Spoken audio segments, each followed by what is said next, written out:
Hello,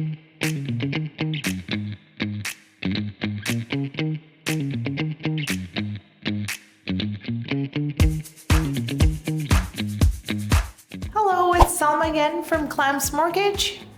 Hi, it's Rabab from The Legal Connection. Hey, this is a question that I guess most of you and most of us are actually going through. As mortgage brokers, we are often seeing clients coming up and saying, hey, the value hasn't come in.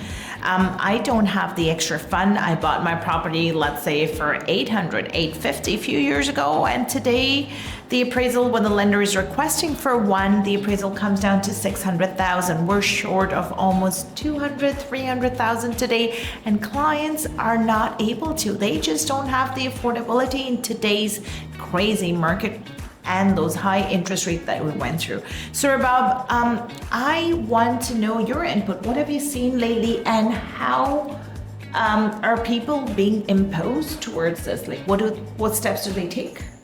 So great topic, Selma. I am seeing this very often. I do get calls all the time, either from my existing clients or new clients or referred clients.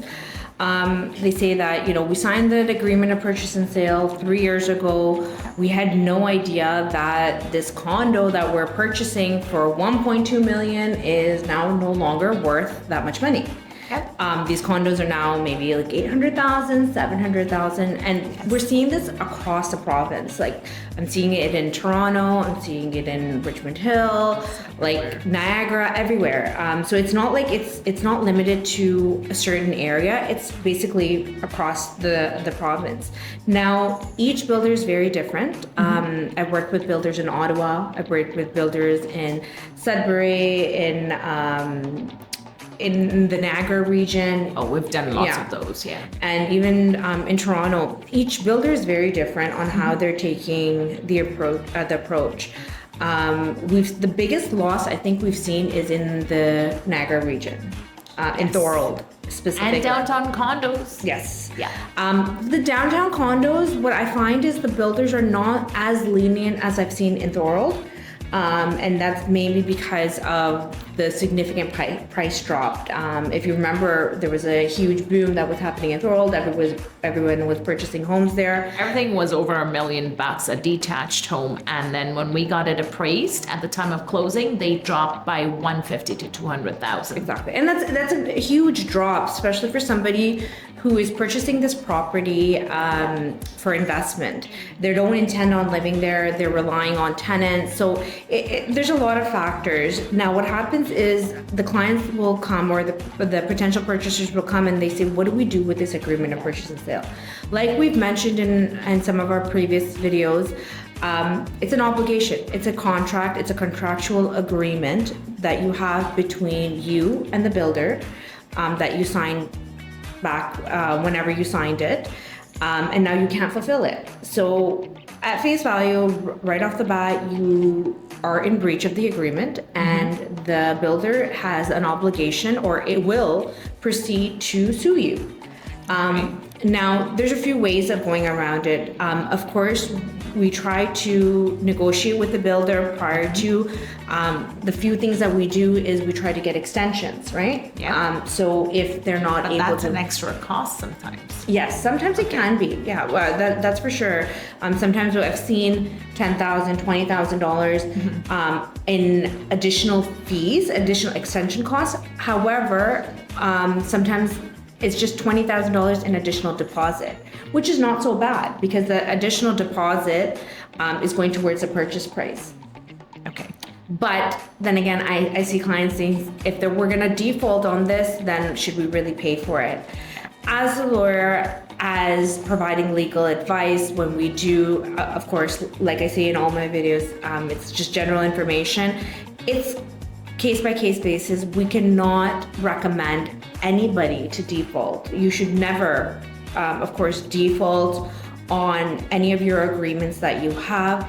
Ideally, you would want to either sell this property on an assignment if you can, which again, we are seeing it's difficult, but it's not impossible. There's still assignments that are going on, very rarely, but you could sell it on assignments. We could work on getting an extension And we do negotiate. There's no harm in negotiating and sending letters out to builders and saying, hey, please either reduce the price. So when you're asking them to reduce the price, it's called an abatement. I haven't seen those that much happening. Okay. Maybe early on in the year, we saw a few happening in Thorold. Where they did a little bit of a price abatement or a vendor take back type of scenario. But normally I would say majority of the time builders don't want to do that. They just want to sell the property and get out of there. Now, if they're unable to, so if your lawyer is not able to get you the extension, there's no price abatements, no reduction, and you have no option but to default. Number one thing you're going to do is obtain and retain a litigation lawyer to get proper advice on what kind of situations you are going to face. Litigation is not easy. It's stressful, right? And it's costly. That's number one. So not only like people think that, oh, it's okay, I'm just going to lose my deposit and that's it. But that's not where you are at. You're not only going to lose your deposit, but there are additional costs. So the builder can put in any additional costs. They can put in their damages, so whatever they assess their damages to be. Plus, if they end up selling that home now for $200,000 or $300,000 less, that difference, they can also put that in the litigation and say, purchaser, you were supposed to buy this house at this price, but now I had to sell it at this price because I had to sell it in today's date.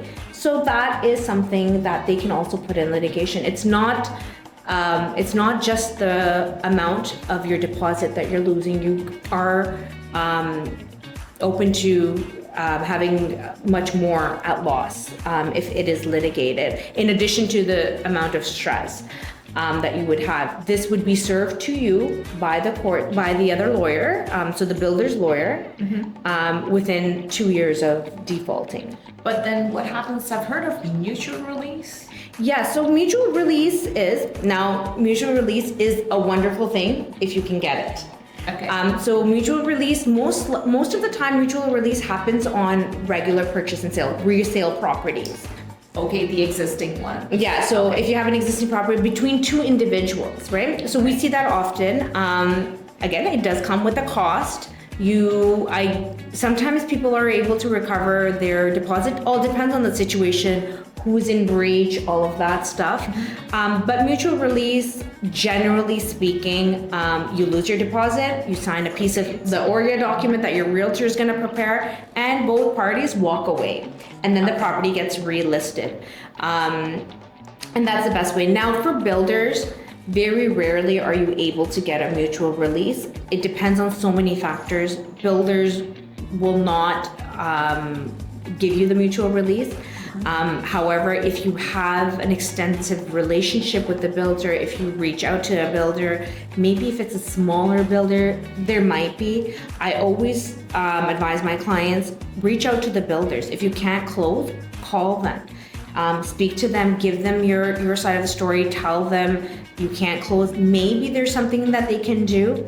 And then at the same time, we, as your representative for your purchase, we also reach out to the builder's lawyer and try to enforce the non-ability to close.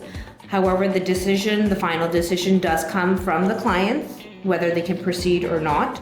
But do not do anything until you speak to a litigation lawyer. Unfortunately, I do not practice litigation. I am not a litigation lawyer. I exclusively do only real estate closings. However, if there are any of your clients or anybody that's watching that does need a litigation lawyer, there's a few litigation lawyers that I can recommend that can provide a little bit more insight on what are they possibly facing. But don't just walk away without getting proper legal advice on defaulting on any type of purchase agreement, whether it's a resale or a new build. That's a great advice. Thank you so much, Rabab, for your time today. All the viewers, you're actually going to have our contact information below. Feel free to reach out to us for any questions that you may have. Thank you. Thank you.